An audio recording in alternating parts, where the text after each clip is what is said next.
Perfect अल्लाह के नबी सल्लल्लाहु अलैहि वसल्लम के बताए हुए तरीके पर चलना होगा, तब जाकर के मैं भी कामयाब बनूंगा, मेरा औलाद भी कामयाब बनेगा। और अगर हम उससे हट करके जिंदगी गुजारेंगे, अगर हम उससे दूर रह करके चलो मैं तो इतना पढ़ लिया हूँ, घर में सबसे ज्यादा पढ़ा लिखा हूँ, मेरे दोस्तों जिसके अंदर ज्यादा इल्म होती है, जिसके अंदर ज्यादा झुकाव, जिसके ज्यादा जानकार होती है, उसके अंदर झुकाव होती है, वो समाज को लेकर के चलता है। जिसके अंदर इल्म नहीं, जो इल्म से खाली होता है, जिसके पास कुछ नहीं, वो उनका सीना तना हुआ होता है, वो आकर करके चलता है। इसलिए कहा जाता है कुरान के अंदर ला तमशी फिल अर्ज मरहा, कि लोगों इंसानों तुम अकर करके तुम अपने आप को तकब्बुर में जमीन पे अकर करके मत चलो। हाँ, लेकिन इस्लाम में एक जगह पर है जहाँ पर जिसे कहा जाता है सफा और मरवा, वहाँ पे कहा जाता है सही करने के दौरान अल्लाह के नबी सल्लल्लाहु अलैहि वसल्लम ने फरमाया कि जब तुम सही करने लगो तो अपने सीना को तान लो और ऊंचे होकर के चलो, सीना तान करके।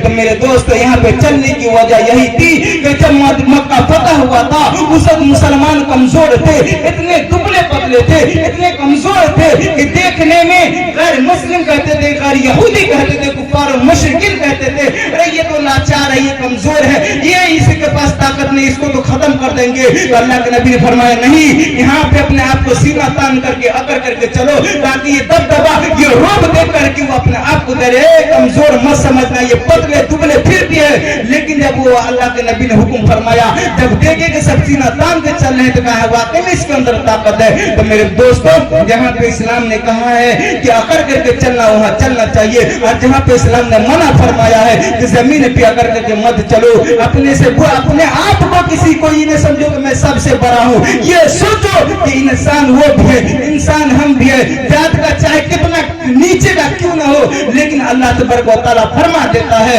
कि इन्ना अक्रमकुम इंदल्लाहि अतकाकुम, तुम में बेहतर, तुम में अफजल अच्छा इंसान वो है जिसके अंदर तकवा हो, जिसके अंदर परहेजगारी हो, जिसके अंदर समझदारी हो, जिसके अंदर दीनदारी हो। लेकिन ऐसा नहीं कि वो फला जात का बहुत बड़ा है, वो फला। मेरे दोस्तों इस्लाम में जात पात का कोई नहीं, ये हमारा आपका कसूर है तो हम उसको फौकियत देते हैं, हम उसको इज्जत देते हैं, लेकिन इस्लाम उसे कोई इज्जत नहीं देता, कोई इसे नहीं समझता कि ये बड़ा है, बल्कि इस्लाम समझता है कि सबसे अच्छा सबसे बेहतर वही है जो अल्लाह तबारक व तआला से डरने वाला हो। इसलिए कहा जाता है कि इंसान किस वक्त अल्लाह तबारक व तआला किस चीज के जरिए चाहे तो इंसान को हिदायत अता फरमा देता है, उसकी एक अदना सा मिसाल दे करके इंशाअल्लाह अपनी बात को खत्म करूंगा।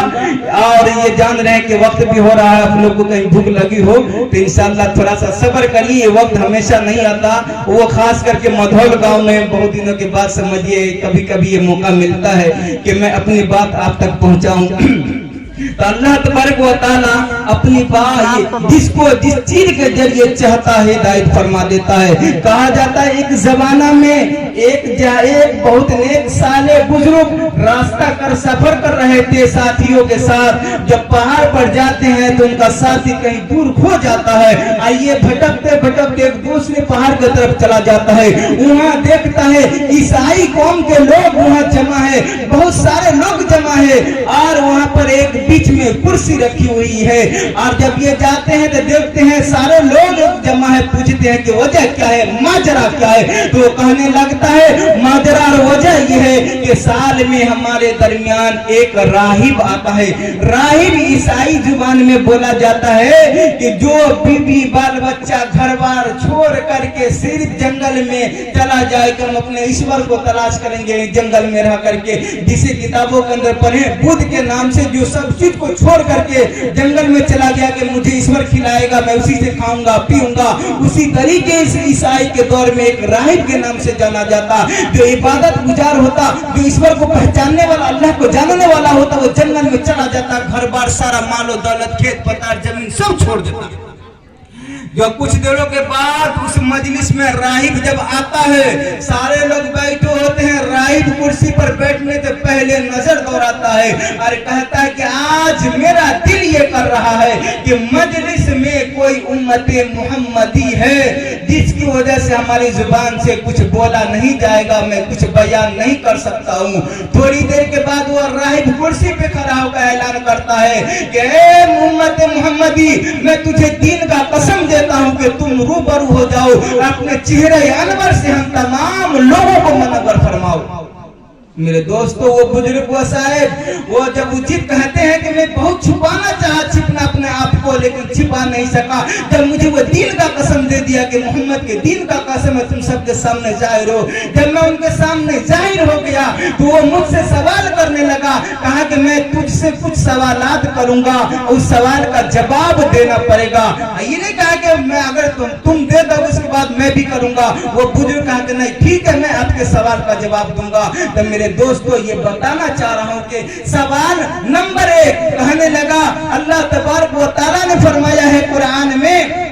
कि जन्नत में मेवे होंगे, अंगूर होंगे, सेब होंगे, अनार होंगे, वो सारे के सारे फल होंगे, फ्रूट होंगे। उसकी मिसाल दुनिया के अंदर मिलती है। वो साहिब बुजुर्ग कहते हैं कि बिल्कुल उसकी मिसाल दुनिया में मिलती है, लेकिन उसका रंग मिलता है, उसका कलर मिलता है, उस जैसा फल मिलता है, लेकिन जो उस फल के अंदर मज्जा, लज्जत और वो जो उसके अंदर जो बू और जायका होता है वो चीज नहीं। हाँ, वो चीज है। जिस तरीके से दुनिया के अंदर भी अनार को देखते हैं, दुनिया के अंदर भी सेब को देखते हैं, दुनिया के अंदर भी अंगूर को देखते हैं, ये चीज भी जन्नत में मिलेंगे। लेकिन ये चीज जो दुनिया के अंदर जो फलों के अंदर लज्जत, जो